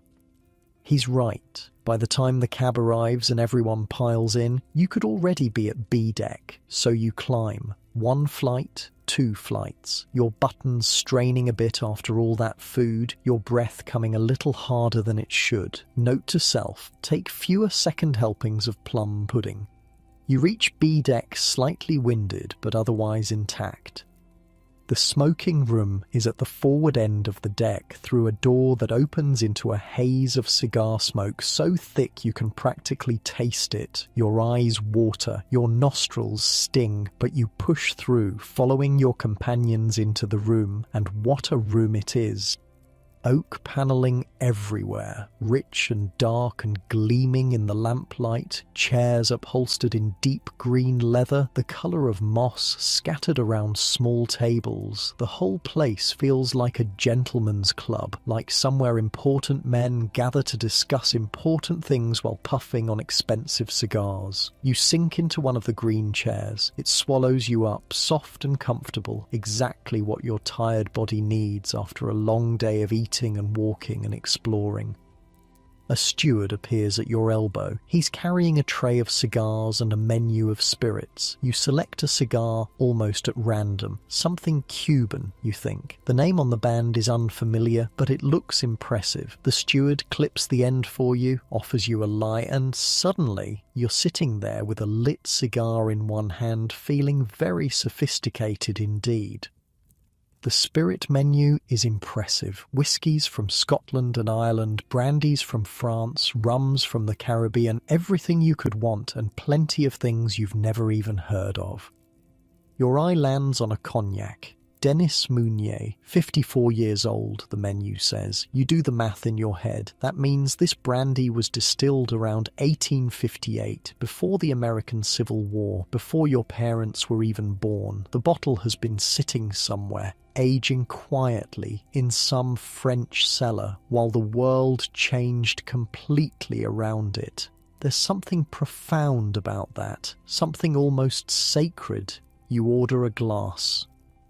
The steward returns with the cigar tray as well. You examine the selection more carefully this time. There it is. Hoyo de Monterrey, Cuban. The band around the cigar is elegant, the wrapper leaf smooth and oily. This is the good stuff, the kind of cigar wealthy men smoke in their private clubs while making deals that affect thousands of lives. And here you are, a second-class passenger, smoking the same thing. The steward clips the end with a practiced snip and offers you a light. You lean in, puffing gently until the ember catches and glows orange. The first draw fills your mouth with smooth, earthy smoke, notes of cedar and leather and something almost sweet like dried fruit. You exhale slowly, watching the smoke curl toward the ceiling. Not bad at all. The cognac arrives in a beautiful crystal snifter, amber liquid catching the lamplight. You swirl it gently, the way you've seen sophisticated people do in restaurants and hotels, and bring it to your nose. The smell is incredible, warm and complex, fruit and oak and something else you can't quite name, something that speaks of age and patience and time. You take a small sip and let it roll across your tongue. Yeah, that's good. That's very, very good. Your companions are shuffling the cards, setting up for bridge. One of them is explaining the rules to another passenger who, like you, doesn't quite remember how to play. Trumps and tricks and bidding, just like your aunt used to say. It still sounds complicated, but with a Hoyo de Monterey in one hand and a glass of 54-year-old cognac in the other, you find you don't really care. The game begins. You're paired with the shop owner from Leicester, who turns out to be surprisingly good at cards. He carries the partnership through the first few hands while you fumble along playing the wrong cards at the wrong times, apologising every few minutes for your mistakes. "Don't worry about it," he says cheerfully. "We're winning anyway." And you are, somehow. Despite your best efforts to sabotage the partnership, you keep coming out ahead. The shop owner knows what he's doing. He reads the table like a book, knows what everyone else is holding before they play it. You just try to stay out of his way and let him work his magic. Between hands, the conversation flows easily. The Russian bookkeeper tells a story about a card game gone wrong in St. Petersburg, something about a colonel who accused a banker of cheating and challenged him to a duel. The banker fled the country that same night and was never seen again. "Did he cheat?" someone asks. The bookkeeper shrugs. "Almost certainly, but nobody could prove it." "That's the trick, isn't it?" says the shop owner, dealing another hand. "Getting away with it." "Are you speaking from experience?" "Absolutely not," the shop owner says, straight-faced, then winks. "I never get caught." Everyone laughs. The cigar smoke hangs in the air, creating a pleasant haze that softens the lamplight. The green leather chairs seem to embrace you. The cognac warms your belly from the inside. This is what life should be like, you think. Good company, good drink, good tobacco, no responsibilities except to enjoy yourself. The next hand goes badly for your side. The shop owner makes a face as he calculates the score. "Your fault," he says, but he's grinning. "My fault? You're the one who bid 4 hearts. Because I thought you had something to contribute. I contributed enthusiasm." More laughter around the table. Someone calls for another round of drinks. The steward appears almost instantly, as if he's been waiting just out of sight for exactly this moment. Fresh glasses, fresh cigars for those who want them. The night stretches on, comfortable and unhurried. Someone tells a story about a voyage on the Oceanic years ago, a card game that started after dinner and didn't end until breakfast was being served. The stewards had to bring them tea and toast at the table because they refused to break for food. "Who won?" you ask. "Nobody. We called it a draw eventually. Everyone was too tired to count the score." "That's the best kind of game," says the shop owner. "The kind where winning doesn't matter." The clock on the wall ticks past 10, then past, then 11. The crowd in the smoking room is thinning, passengers drifting away one by one, heading to their cabins. The tables around you are emptying. The stewards are moving more slowly now, clearing glasses and ashtrays, with the unhurried patience of people who know the night is winding down. Your cigar, the Hoyo de Monterey, is down to a stub now. You set it in the ashtray and watch the last wisps of smoke curl up toward the ceiling. Good to the last draw, worth every penny of the tip you'll leave. The cognac glass is empty, twice refilled already over the course of the evening. You consider ordering a third, but decide against it. There's a pleasant warmth in your head, a comfortable looseness in your limbs. Any more and you'll tip over the edge from pleasantly buzzed to properly drunk. Better to quit while you're ahead. The bridge game is winding down too. Your partner stretches and yawns. One of the other players is rubbing his eyes. The energy that filled the room an hour ago has faded into something softer, quieter. "I think that's me done for the night," someone says. Nods all around, murmurs of agreement. One by one, the players push back from the table and rise from their chairs. You stand up slowly, testing your balance. Everything seems to be working. Your legs are steady. Your head is clear enough. The cognac was strong, but not that strong. You'll make it back to your cabin without embarrassing yourself. You bid your companions good evening. Shake hands.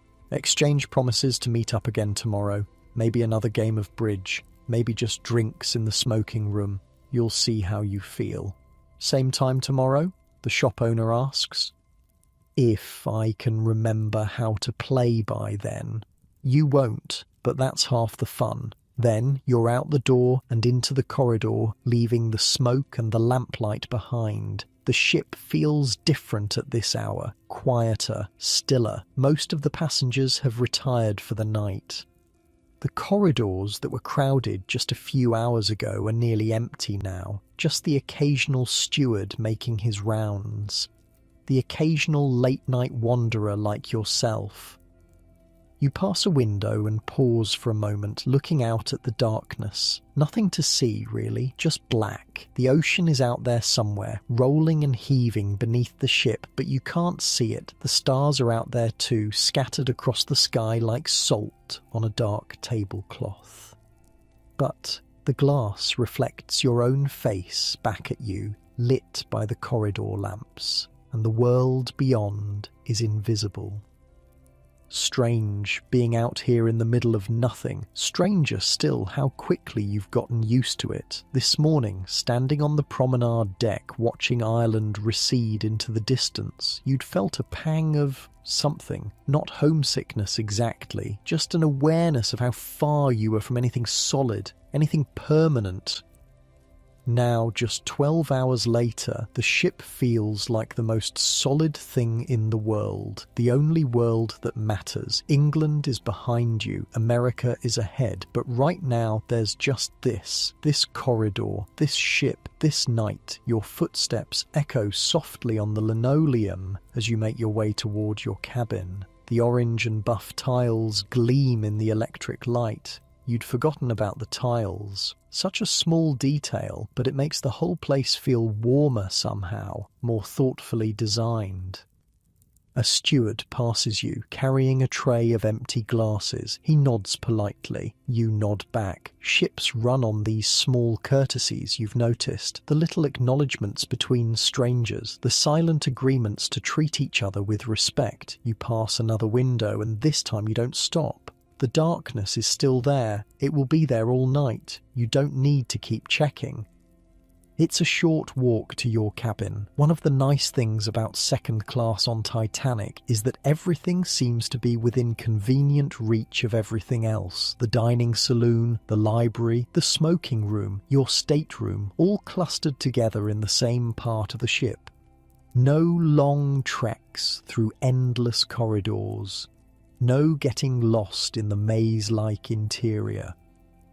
Well, you did get lost this morning, several times, but you're learning. Another day or two and you'll know this ship like the back of your hand. The designers knew what they were doing. They understood that comfort isn't just about fancy furniture and good food. It's about convenience, about not having to think too hard. You reach your door and let yourself in. The cabin is dim. Your roommate is still awake, a book open in his lap, a small reading lamp casting a pool of yellow light across the pages. He looks up as you enter, blinks and nods in greeting. Good evening? Very good. Bridge in the smoking room. I'm terrible at it. I'm sure you did fine. I had a good partner. He did all the work. I just tried not to mess things up too badly. He smiles at that. That's the secret to most things in life, isn't it? Find someone competent and stay out of their way. Words to live by. He marks his place in the book and sets it aside for a moment. I heard them shuffling cards when I passed by the smoking room earlier. Sounded like quite the crowd. It was. Must have been 20, 30 people in there at the peak. Thinned out by the time we finished, though. Everyone heading to bed. The voyage does that to people, makes them tired in a pleasant way. All that sea air, I suppose. And the food and the champagne, that too. He picks his book back up. Well, enjoy your rest.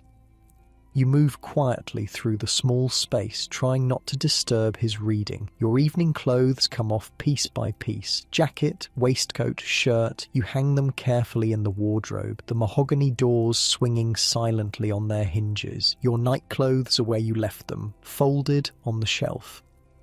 The wash basin offers cold water for your face. You splash some on your cheeks, feeling the shock of it drive away the last of the cognac fog. The mirror shows you a tired face, but a happy one. A face that's had a good day. Brush your teeth, run a comb through your hair, and the nighttime routine, familiar and automatic. Your bunk is waiting, that plush mahogany bed with its crisp white sheets and its soft pillow. It looks impossibly inviting after everything you've done today.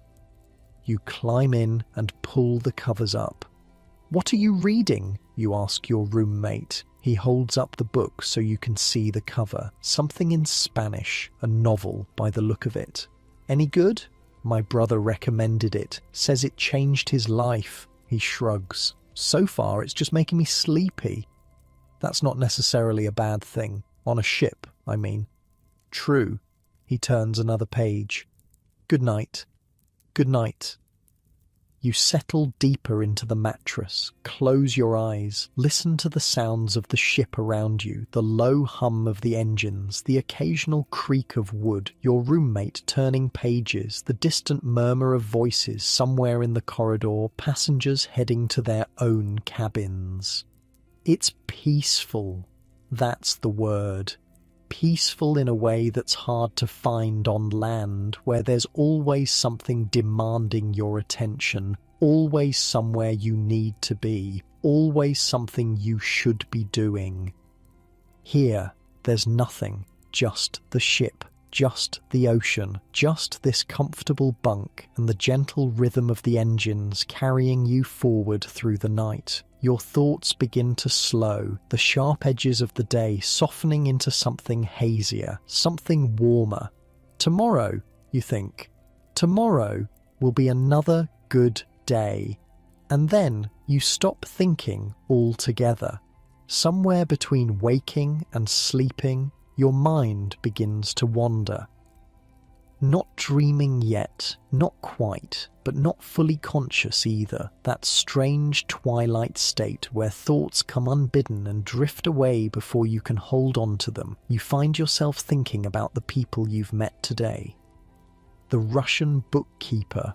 What was his name? Did you ever catch it? You don't think you did. He was quiet at breakfast and lunch, letting his wife do most of the talking. But in the smoking room tonight, telling that story about the colonel and the banker, he'd come alive. His eyes had sparkled. His hands had moved expressively. There was a whole other person hiding behind that reserved exterior. You wonder what brought him to this ship, what's waiting for him in America, a new job maybe, a brother or cousin who emigrated years ago and finally sent word that there's opportunity on the other side, or maybe he's running from something, debts, trouble, a past he'd rather leave behind. Everyone on this ship has a story. That's what you're realizing. Every face you passed in the corridor, every stranger at the dinner table, every passenger huddled under a steamer rug on the promenade deck, they're all carrying something with them. Hopes, fears, secrets, plans. The French honeymooners, for instance. So wrapped up in each other they barely noticed the rest of the world existed. What will their life be like in America? Will they make it? Will they stay in love? Or will the pressures of a new country and a new language drive them apart? You hope they make it. They seemed happy, genuinely happy, in that annoying way that newlyweds are. And the shop owner from Leicester, your bridge partner, the man who carried you through hand after hand with his card shark instincts and his easy laugh. He said he was visiting relatives in Boston, but there was something else there, wasn't there? Some sadness around the edges when he talked about home. A wife who passed, maybe. Children who've grown and moved away. The trip might be less about visiting relatives and more about escaping an empty house. You're making up stories now, filling in blanks that aren't yours to fill, but that's what happens on ships. You meet people for a few days, share meals and conversations, and then you part ways and never see each other again. The gaps in their stories stay gaps forever. You can only imagine what might fill them. The reverend on the deck chair, the one with the head cold. He'd seemed so genuinely kind, the sort of person who became a clergyman because he actually believed in helping people, not because he wanted the prestige or the comfortable living. You hope his cold clears up. You hope his trip is everything he's hoping for. Your mind drifts further. You think about the young man operating the elevator, the lift attendant who wished he could go outside. He's probably asleep now too, somewhere in the crew quarters below decks. Or maybe he's still working. Maybe the elevator runs late into the night for passengers who can't manage the stairs. Up and down. Up and down. Watching the ocean through windows he never gets to open. There's a whole world on this ship that you'll never see. The engine rooms deep in the bowels of the vessel where stokers shovel coal into roaring furnaces. The kitchens where chefs have been working since before dawn to prepare the meals you've been enjoying all day. The crew cabins, cramped and functional, nothing like the mahogany elegance of second class. Hundreds of people working through the night so that you can sleep comfortably, so that the engines keep running and the ship keeps moving and breakfast is ready when you wake up. It's humbling when you think about it, how much effort goes into making your comfort seem effortless. Your thoughts circle back to the day. Breakfast feels like it happened a week ago. The ham and eggs, the buckwheat cakes with jam, the coffee that chased away the morning fog, the honeymooners holding hands under the table, the woman complaining about her unfinished stateroom. Such a small thing, an unfinished stateroom, a minor inconvenience on a brand new ship, but she'd been genuinely upset about it, as if a few missing fixtures somehow diminished the whole experience. You'd felt a twinge of annoyance at her then, but now, lying here in the dark, you think you understand. Everyone wants their voyage to be perfect. Everyone wants the reality to match the dream. And for you, so far, it has. The ship has exceeded every expectation. The food, the service, the accommodations, the company. It's all been better than you dared hope.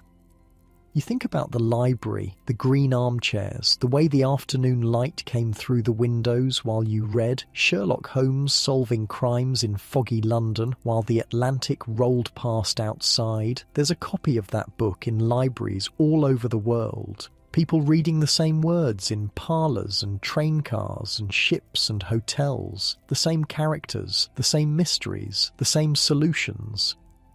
Books are strange that way. They create connections between strangers who will never meet. You and some banker in New York might have read the exact same passage on the exact same day. You might have laughed at the same joke, felt the same tension, turned the pages at the same moments, and you'll never know it. You'll never meet. But for a few hours you were sharing something. Your mind is getting fuzzier now, the thoughts less coherent. You think about Ireland, the green hills rising from the sea, the tender chugging across the harbour, the migrants climbing aboard with their heavy cases and their hopeful faces.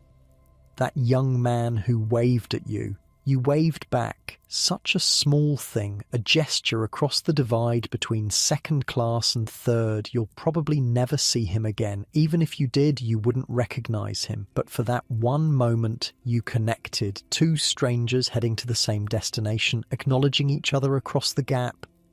Where is he now? Somewhere below you probably, in the steerage quarters, sharing a cabin with how many others? 10, 20? You don't know how it works down there. You don't know much about anything that happens outside your own comfortable little bubble. But he's making the same journey you are, crossing the same ocean, heading for the same harbour. When the ship docks in New York, you'll all walk down the same gangways onto the same pier. Rich and poor, first class and steerage, all of you arriving together. There's something almost beautiful about that. You think about the letter you wrote, sitting in the library with the white star-lined stationery, the pen scratching across the paper, all those words pouring out of you, everything you'd seen and done and felt since boarding. Your family will read that letter in a week or two. By then, the voyage will be over. You'll be back on solid ground, going about your ordinary life, this whole experience already fading into memory. But the letter will preserve it. The letter will keep this day alive. The band and the breakfast and the green armchairs and the Irish coast. Your mother will probably cry. She always cries at letters. Happy tears, she calls them. The kind that come when someone you love is having a wonderful time far away and you wish you could be there with them. You think about tomorrow. What will you do? More of the same, probably. Breakfast in the dining saloon, a morning in the library, picking up where you left off with Holmes and Watson, maybe a walk on the deck if the weather cooperates, lunch with your table mates, another afternoon in a deck chair watching the ocean and chatting with strangers. It sounds repetitive when you lay it out like that. The same rhythm, day after day, meals and walks and reading and conversation, but somehow it doesn't feel repetitive. It feels comfortable, natural, like the ship has its own pace, its own way of moving through time, and you've simply fallen into step with it. You wonder what the weather will be like. Cold, probably. It's been cold all day, that sharp April wind that cuts right through your jacket, but maybe tomorrow will be warmer. Maybe the sun will come out properly and you can sit on deck without huddling under a steamer rug. Or maybe not. The Atlantic doesn't care about your preferences. It does what it does. You just have to adapt. Your roommate shifts in his bunk. You hear the rustle of sheets, the creak of the mattress springs, then silence again. He's asleep now. You can tell by his breathing, slow and even, the deep, unconscious rhythm of someone who's stopped fighting wakefulness. You're almost there yourself. Just a few more thoughts, a few more fragments drifting through. You think about the fourth funnel, the one that barely produced any smoke, standing at the stern this afternoon, craning your neck to look up at it. Such a strange detail. Why build a funnel that doesn't seem to do anything? Symmetry, maybe, making the ship look balanced from a distance? Or maybe it does something you don't understand. Ventilation, exhaust from the kitchens, some engineering purpose that's obvious to the designers but invisible to passengers like you. You'll probably never know, and that's fine. You don't need to know everything. Some mysteries are allowed to stay mysteries. The world is full of things you don't understand. Systems working behind the scenes, mechanisms hidden from view. The ship runs on coal and steam and the labour of hundreds of people you'll never meet. Your food arrives on plates and you eat it without thinking about the farms where the vegetables grew, or the waters where the fish were caught, or the hands that prepared everything in the galleys below. The spaghetti at lunch. Where did the pasta come from? Italy, probably. Dried and packed and shipped across the Mediterranean and then across the Channel and then loaded onto this ship and cooked in the galleys and served to you on a plate with a White Star Line logo. Such a journey for a simple dish. Such a chain of hands and ships and trains and warehouses all working together to put lunch on your table. You ate it without thinking. Everyone does. That's how civilization works. Thousands of invisible processes, all humming along in the background, making modern life possible. It's easier that way. Simpler. You can't think about everything. You'd go mad trying. Better to just enjoy it. To accept the comfort without interrogating where it comes from. To eat the meals and sleep in the beds and trust that the people responsible for making it all work know what they're doing. The engines hum beneath you, that constant, reassuring sound. You've stopped noticing it consciously, but it's there. It's always there. A vibration you feel more than hear, a presence that reminds you, even in moments of complete stillness, that you're moving, that the shore is falling away behind you, that tomorrow you'll be somewhere else entirely, miles and miles of ocean crossed while you sleep. Your body is heavy now, sinking into the mattress. Your limbs don't want to move. Your eyelids don't want to open. Everything is soft and warm and quiet. The pillow cradles your head. The blankets wrap around your body. The ship rocks gently, so gently you barely notice it. Just enough motion to remind you that you're floating, that the solid ground is thousands of feet below you at the bottom of the ocean, and you're suspended here in this steel cocoon, trusting engineering and mathematics to keep the water out. But you don't worry about that. You don't worry about anything anymore. The last traces of consciousness are slipping away. The day is fading, the night is taking over. Somewhere far above you, the stars are out. The same stars that sailors have steered by for thousands of years. The same patterns your grandfather might have watched from a different ship on a different voyage. Constellations wheeling slowly across the sky, marking time in their ancient, patient way. You can't see them from here, but you know they're there. They're always there. Tomorrow will come. The sun will rise, breakfast will be served, the voyage will continue, but not yet, not for hours yet. For now, there's only this cabin, this bunk, this ship carrying you forward through the dark. Your thoughts are fragmenting now, breaking apart like clouds. The people you met today, the food you ate, the things you saw, all of it blurring together, dissolving. The band playing outside the library, Schumann's Happy Farmer, the violinist with the focused expression. What was his name? Hartley, Wallace Hartley. You'll have to tip him again tomorrow, if you remember. The Irish coast rising from the sea, green and lovely in the grey light, the tender approaching like a newborn cozying up to its mother. The first-class passengers strolling on the deck below you, Astor and Guggenheim, names from newspapers, faces you might recognise, living their separate lives on the same ship, the mast in front of the library door. Who designed that? What were they thinking? The dining saloon, the oak panelling, the brass portholes, the white tablecloths, the letter you wrote, the letter your family will read in a week or two. By then, you'll be in America.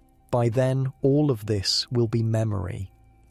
Everything becomes memory eventually. Everything fades, but not tonight. Tonight, you're still here, still aboard, still crossing, and the ship keeps moving. The engines keep humming, the stars keep turning, and you keep sinking deeper, softer, slower, into sleep. The dreams, when they finally come, are gentle.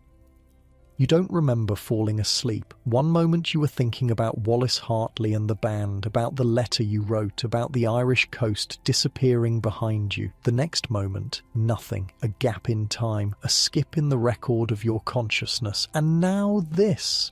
These soft, formless dreams that drift through your sleeping mind like mist through a valley. You dream of home.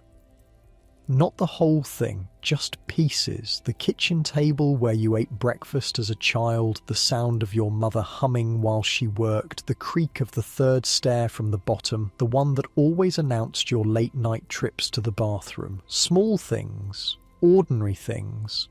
The kind of details you never think about when you're awake, but that live somewhere deep in your memory, waiting for sleep to set them free. You dream of the ocean. Not the grey Atlantic rolling past the ship, but something older, something from childhood, a beach holiday maybe, sand between your toes, the shock of cold water on hot skin, your father's voice calling you back from the waves. The ocean has always been there, hasn't it? At the edge of your life, the boundary between the world you know and all the worlds you don't. You grew up on an island, after all. The sea was never far away. And now you're crossing it, Right now, while you dream about beaches and childhood summers, you're being carried across thousands of miles of water, propelled by steam and steel toward a continent you've never seen. The dreams shift. You dream of the ship, but not as you know it. In the dream, Titanic is alive. Not just a machine, but a creature, a great iron whale gliding through the darkness, her engines breathing, her hull flexing with each swell. She knows where she's going. She doesn't need maps or compasses or officers on the bridge. She simply knows, the way a bird knows south, the way a salmon knows home. Some ancient instinct built into her rivets and plates, guiding her toward New York. You're inside her now, part of her. Your heartbeat synchronized with the rhythm of her engines. Your breathing matched to the rise and fall of her hull. Where she goes, you go. Her journey is your journey. Her destination is your destination. It's a strange dream, the kind that doesn't make sense when you try to describe it later, but it feels right, it feels true. This ship has become your world. For these few days, she's everything. Home and transport and hotel and restaurant and social club, all wrapped in one enormous steel package cutting steadily westward through the night. The dreams fade, come back, fade again.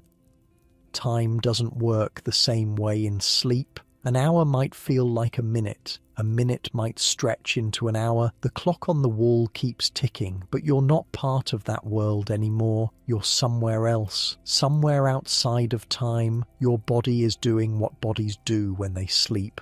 Repairing itself, consolidating memories, processing the thousands of small experiences that make up a day, tucking them away in whatever corner of the brain they belong in. All that walking, all that eating, all that talking and watching and reading and thinking, it takes a toll, even when you don't notice. Sleep is how you pay it back. Sleep is how you get ready for tomorrow, and tomorrow will come. It always does.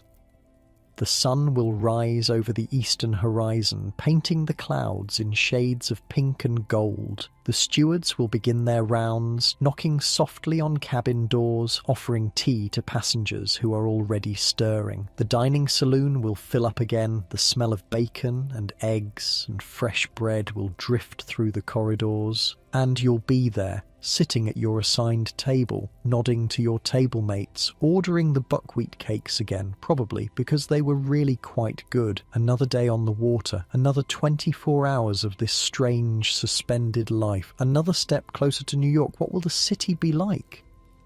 You've imagined it so many times. The harbour, the docks, the towering buildings you've seen in photographs, the streets crowded with people from every corner of the world, the noise, the energy, the overwhelming newness of it all. Your cousin emigrated 5 years ago. His letters describe a city that never sleeps, trolley cars rattling down cobblestone streets at midnight, restaurants open until dawn, theatres and music halls, and a kind of restless ambition that makes London seem sleepy by comparison. He loves it. He says he could never come back to England, that the old country feels slow and small now, that once you've tasted America, nothing else quite satisfies. You're not sure you believe him. You love England, love the green hills and the familiar streets and the rhythm of a life you understand, but you're curious. You want to see for yourself. You want to stand in the middle of Manhattan and feel what your cousin felt, that rush, that sense of possibility. Maybe you'll understand, maybe you won't. Maybe it takes more than a visit to feel what the emigrants feel. Maybe you have to burn your bridges, sell everything you own, leave with no intention of coming back. That's not you. You're a tourist, a visitor. You'll see the sights and eat the food, and then you'll go home. Your roots are in English soil. They always will be. But still, you're curious. You want to understand what draws so many people across this ocean, what makes them leave everything behind for a place they've never seen, what magic America holds that makes the risk worth taking. You'll find out soon enough. A few more days and the mystery will reveal itself.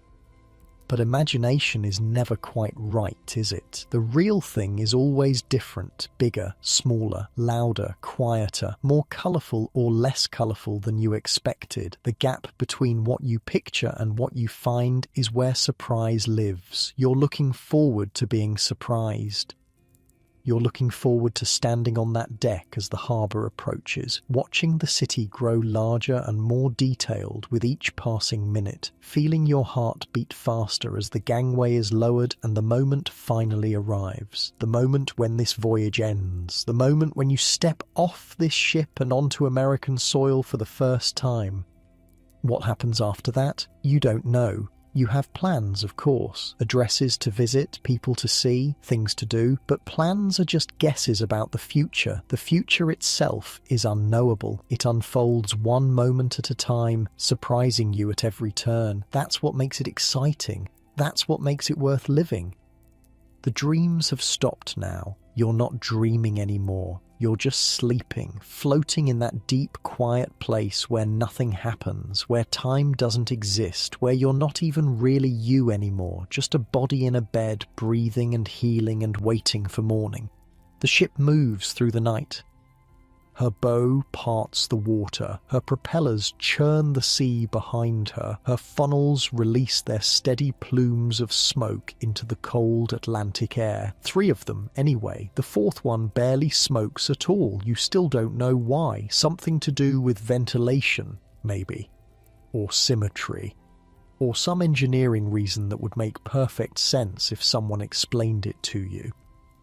Not that it matters. The ship works. That's what matters. The ship works and you're aboard and the journey continues whether you understand the details or not. Inside, over 1,000 passengers sleep in their bunks, rich and poor, first class and steerage, young and old, families and solitary travellers, honeymooners and widowers, emigrants fleeing poverty and tourists seeking adventure.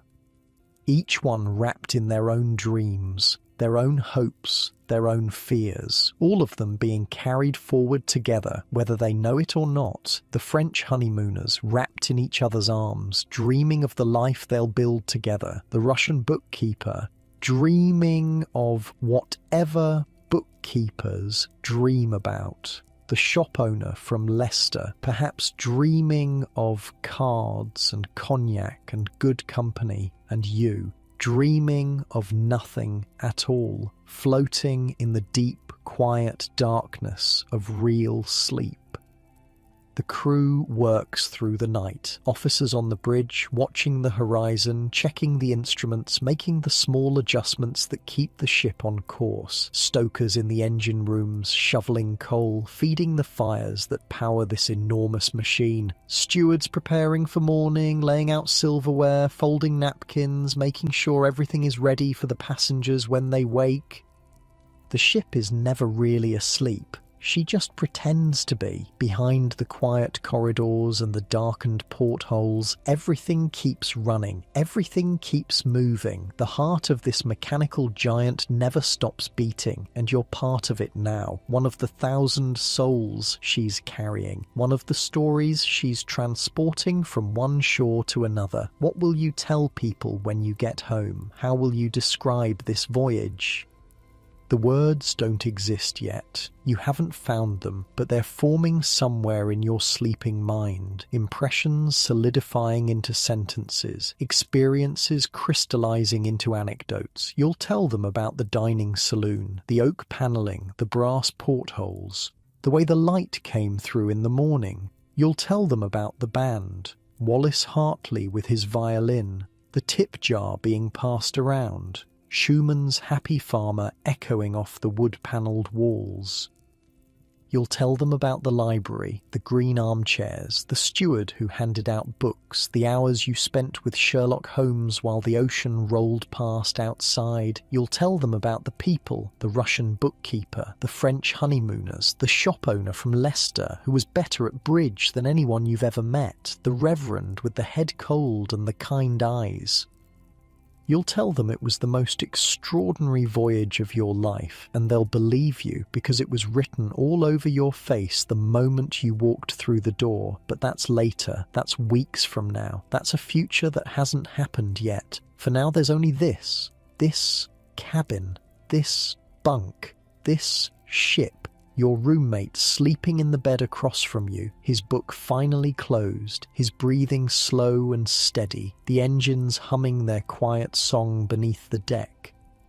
The stars wheeling overhead, invisible but present, marking the hours until dawn, and you in the middle of it all, safe, warm, comfortable, exactly where you're supposed to be. The Titanic carries you forward, through the darkness, through the cold, through the vast, empty expanse of the North Atlantic, toward morning, toward breakfast, toward another day of this wonderful, impossible, once-in-a-lifetime voyage.